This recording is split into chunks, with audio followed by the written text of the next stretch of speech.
Hello everyone. Today I have something a little special for you. And for those not in the loop, this will be new information and an entirely brand new story. For those already signed up for the Patreon tier or following on the preferred streaming platform, you already know what this is about. I've created a spinoff of the Nightmare Trials podcast, one that follows a familiar group of people as they hunt down and deal with anomalous entities. A cleanup crew, if you will, for the monsters revealed within the Nightmare Trials universe. And this team is, of course, Veil.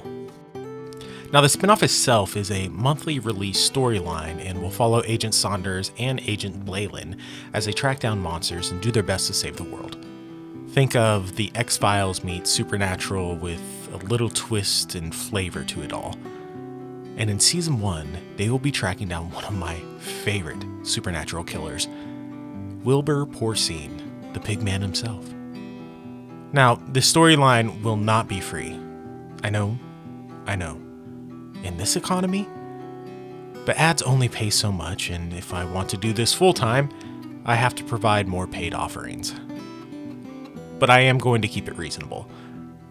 Outside of the interdimensional radio tier that I have in Patreon, this tier will be called the Veil tier, and it will only cost $5 per month. Along with it will come access to every tier below it, including the stories from the interdimensional radio station.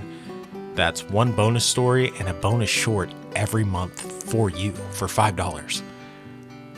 Now, with that all being said, if you don't want to purchase this, that is 100% totally fine. I just enjoy you being here every week with me, listening to my stories, and as I kind of work through and go through whatever is going on in my brain. But I do have at least one ask, one that will only cost you a bit of your time. Go on Spotify and find the Veil Team podcast. I will have a link in the show notes below for quick access. And then go and follow that podcast and listen to the prequels, the first story, and then in March of 2026, the second story. Now, what this does is it helps me monetize for subscriptions outside of Patreon. But to do that, I need 100 followers and 100 streams on Spotify to be able to do that and push it out everywhere. But my reward to you for doing this will be a bonus free episode in March, following the Veil team and this storyline itself. But anyways, this is getting long, and I want you all to enjoy this first episode. So without further ado, I present to you episode 1 of the Veil team, Hunting the Pig. Oh, and Will Ramos, if you follow this podcast, I would love nothing more than for you to use your pig squeal in this storyline. A man can hope. All right, to the story. Here we go.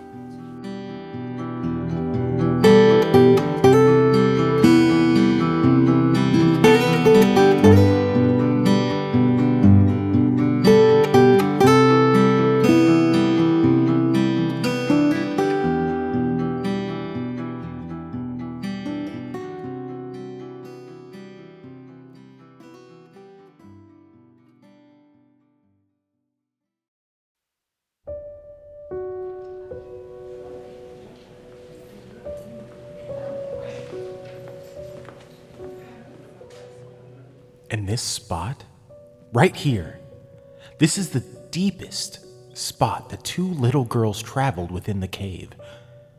A place so far from any escape that light itself does not find a way here. And to give you a greater feel for how these girls must have felt when entering this area, we are going to turn out the lights. Now, I warn you, you are about to experience darkness that your brain cannot comprehend. You may see visions in the void that surrounds you, apparitions of people who really are not there. So hold your loved ones tight and experience the absence of light. Now, imagine, if you will, you are traveling in this cave system, and at this point right here, there is nothing. Your lamp has run out of oil, And the only way you know where up is because your feet are firmly planted on the ground. And maybe you hear a noise. Was it behind you? To your left? Or was it all around you, closing in as a predator does to its prey? Or maybe it was madness sinking in. Your brain filling in the gaps in the loss of your vision with auditory hallucinations. Luckily for us, though, this cave is checked regularly for predators, and we have a light switch. Oh, I seem to have lost where I was. I know the switch was around here somewhere. Ah, here.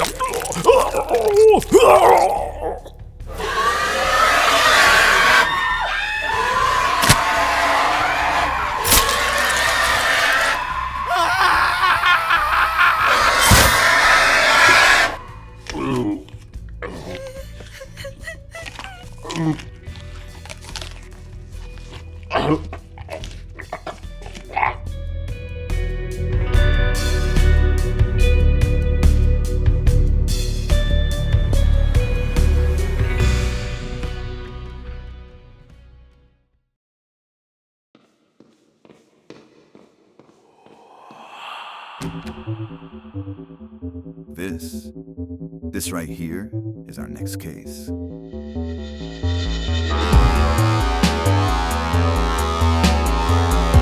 feel like once you enter these doors, it puts its claws into you and enters seems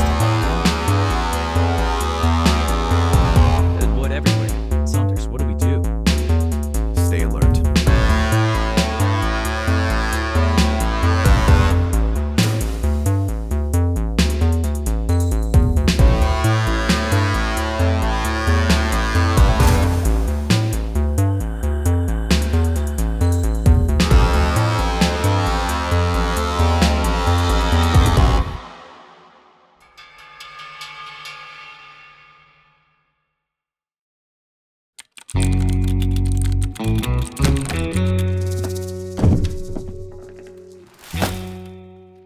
Saunders, what the fuck, ma'am? I was filling out my report. Oh, stop your whining, because this right here is our next case. Why so soon? We just got off the body switcher case.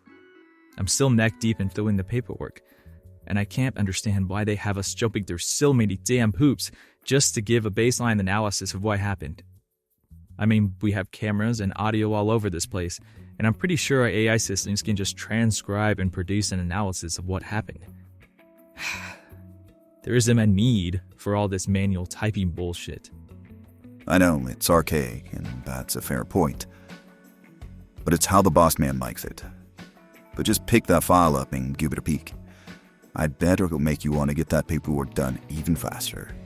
Okay, let's see what has you all up in a tizzy. Is this what I think it is? Yep. It's the Pigman case that I told you about. The one with the guy who has been slashing up all those people while wearing a rotting pig's head. Oh, fucking gross, man.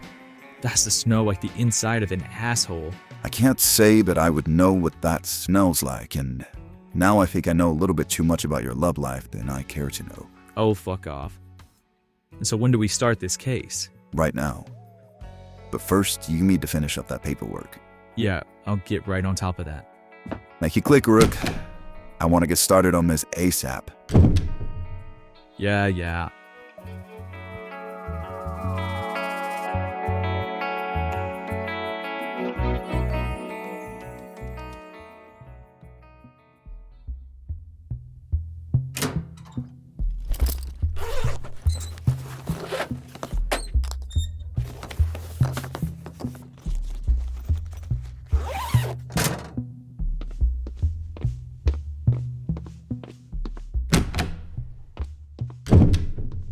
What's it gonna be today, Saunders? Quack, shotgun, Cthulhu's pinky? What? No witty banter today, Margaret? Well, I'm not really in the mood today. It's Jacob. His condition isn't getting any better, and the doctors don't really understand what is going on with him. You know, you could bring him here. I know, you don't like exposing him to this side of things, but Callahan can wipe his memory when it's all done. I'll give the doctor some more time. But it's looking like this place may be what he needs. I just hate it, you know? I feel like once you enter these doors, it puts its claws into you and never seems to let go. And I don't want this life for him. Yeah, I can understand that. Just think about it, all right? I know we can find out what's going on and can get him fixed up the way he needs. So what are we taking with us today, then? Oh, right. Let's go with the standard issue missions. Salt, and do we have any siren's blood left from the Andover case? Are you hunting down a ghost or a level 3 threat? Oh no, I'm thinking a poltergeist or a possessed human, but I like to have the big stuff in my back pocket just in case, you know. Oh, and make that a double set for each. I'm taking the roofie with me on this one. Hey, I finished my report. Speak of the devil, and he shall appear. E2 talking about me again. Pay market. How's Jacob doing? Not so good. I'm going to give the Bouchers a bit more time before I think about taking him in here for analysis. Sounds good. Just don't wait too long. I want to see this kid healthy again. Oh shit. Is that siren's blood? How big of a threat do you think this pigman is, Saunders? Big enough. But the siren's blood is just precautionary. I don't think we'll need it, but I like to have something as a backup measure. I mean, if you say so. I do. It's an unwritten rule. Always bring the safeguard just in case. Hey, Margaret. Thank you, and think about what I said, okay? All right, Rook. Let's get on the road. It's a long drive to Colorado. Oh shit, we're going to Colorado? You know, I have never seen the Rockies. If we had time, we should go to Denver or something. There may be some sightseeing, but our main objective is to track down the pigman.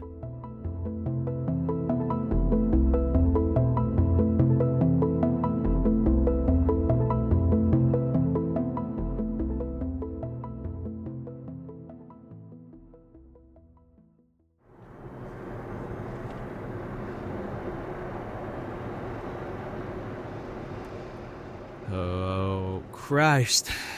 This drive is boring as hell. Yeah, I-70 is the worst between Kansas City and Colorado. It's miles of farmland and a small town every now and again. How much further do we have until we are in Colorado Springs?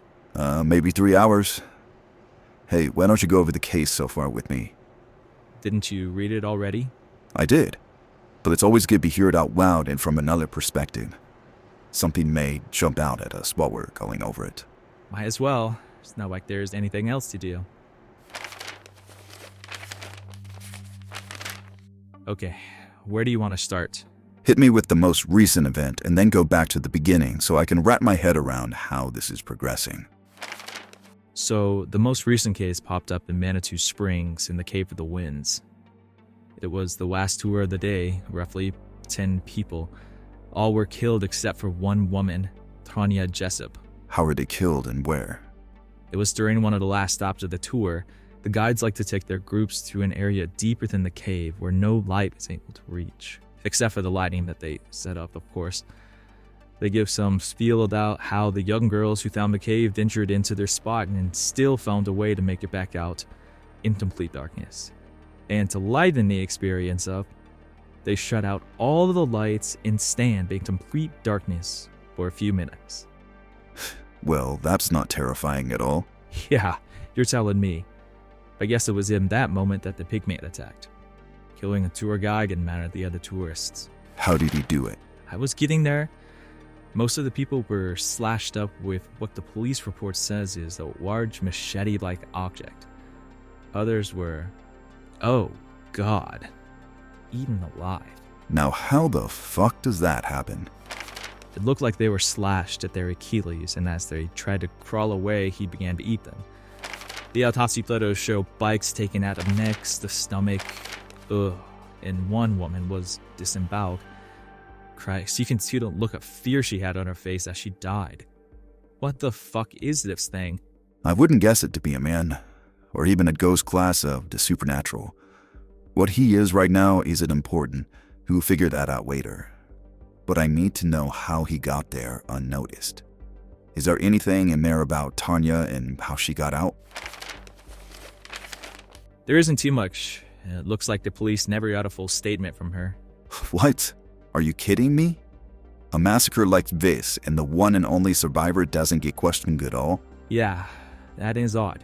Some sloppy police work for sure, or maybe they did take a statement and it never got filed. What do you mean? Like, think of it this way. All these deaths happened in a tourist spot. One that probably brings in a good amount of revenue for the city. And the only survivor that makes it out says that they were attacked by what appears to be a man wearing a rotted pig's head, who not only hacked his victims to death, but also started eating them. It makes it seem like the place itself may be haunted, and all that will pull in some form of tourism to the spot. It's going to push away the main form of tourism, the non-horror files. Does that make sense? Sorta. So you're thinking that maybe this is a cover-up? Potentially. The articles about the killing seem to all point towards a freak accident within the cave, but it doesn't point to anything specific as to how the people died. So they are either keeping the information close to their chest to stop the media storm, or they are covering something up. Good work, Rook. Those are some fine deduction skills you'd have. Yeah, I've always been pretty decent at it. It's one of the reasons why we pulled you from the force. You showed exceptional promise. Now, we will be paying a visit to Tanya at some point to get her statement, but I want to know about our killer here. Give me his name and where it all started. Okay, the entity's name is Wilbur Porcine. He grew up in a small farming town in Nebraska on a pig farm. Why the pause? It's just weird. The dude was donning a rotting pig's head and killing everything he can get his hands on, even devouring his victims. Like a pig. Yeah, like a pig. I feel like there may be something here. Well, does his profile say anything more about him? Not much really. I guess he inherited his father's farmworker's parents' mysterious death in 2005. Their bodies were found trampled and eaten within the pig pens. It's believed that his father had fallen into the pen during feeding time. He spooked the pigs and was trampled. His mother saw this happen and jumped in to help, only could be trampled herself. They were found by Wilbur hours later. Their bodies were broken and chewed on. Huh. That sounds kind of familiar. Yeah. Do you think Wilbur had anything to do with it? That all depends. It very well could have been a freak accident. Or it could have been a way for Wilbur to gain access to the farm, land, and money that came along with it. I mean, do you really think he would have killed his parents just for a pig farm? Oh yeah, people had killed for less. If there is one thing I have learned in my long years in this business, if there is money to be had, people would do damn near anything to get it. I suppose. What else can you tell me about Wilbur? Here's the link to 8 missing persons cases, all in the Colorado Springs, Pueblo, and Manitou Springs area. Oh shit. I guess he was caught by a local mechanic. He said he had just killed a fresh doe and needed his truck cleaned.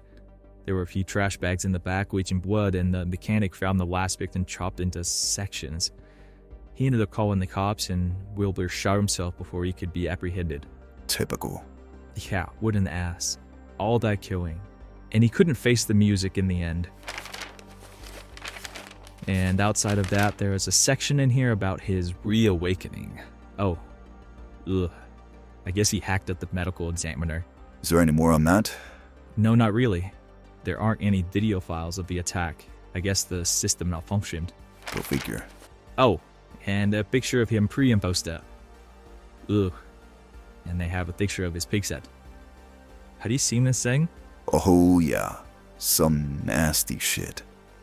The thing has been rotting for a long time, and it is believed that he put that damn mask on when he killed. Ugh. So what do you think, Rook? What are we dealing with here? If I were to guess, I would say a poltergeist or a vengeful spirit. Something strong enough to possess the body of a dead man and use him as his vessel to kill.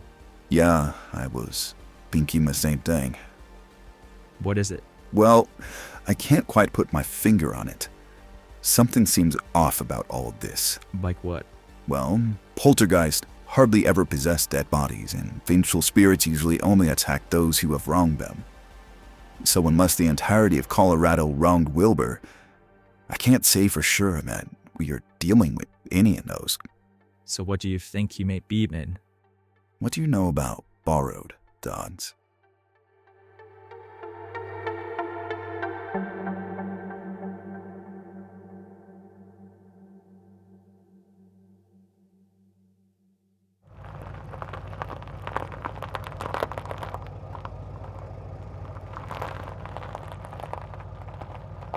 Well, this is it.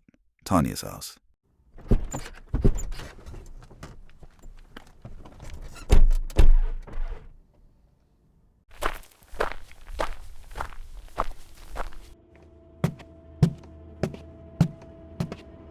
You ready, Blaylen? As ready as I'll ever be. I hope she can give us something we can use. Miss Jessup, it's Agent Saunders and Blaylen from Vale. We need to ask you a few questions. Do you think she's okay? I don't know. What was that? Stay alert. Miss Jessup? It's too quiet.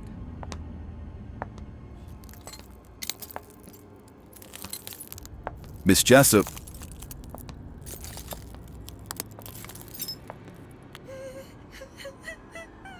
Did you hear that? Let's check it out. Keep your eyes peeled. What was that? Shh.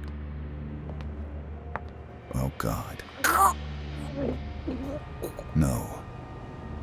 Is that her? Oh god. It looks like something put her through a fucking meat grinder. There's blood everywhere. Saunders, what do we do?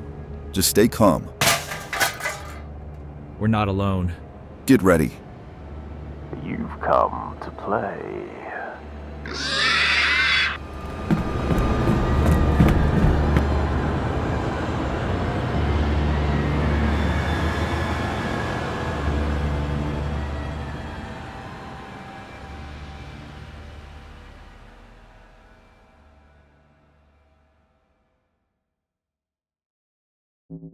We hope you enjoyed this episode of Vale, an extension of the Nightmare Trials universe. This monthly podcast will return, but if you still need your horror fix, go over to the Nightmare Trials podcast and listen to our weekly episodes, or join our Patreon for bonus content within the interdimensional radio station and Vale tiers. Also, follow the Nightmare Trials on YouTube, Instagram, or TikTok for updates and videos from me, the writer, creator, and producer for everything within the Nightmare Trials universe. All acting in this episode was done by me with voice filters added. Theme music was created and produced by Stephen Adwell from AMR Studio. If you ever need an audio project done, reach out to him for epic results. We will see you next month with a new episode. Until we meet again.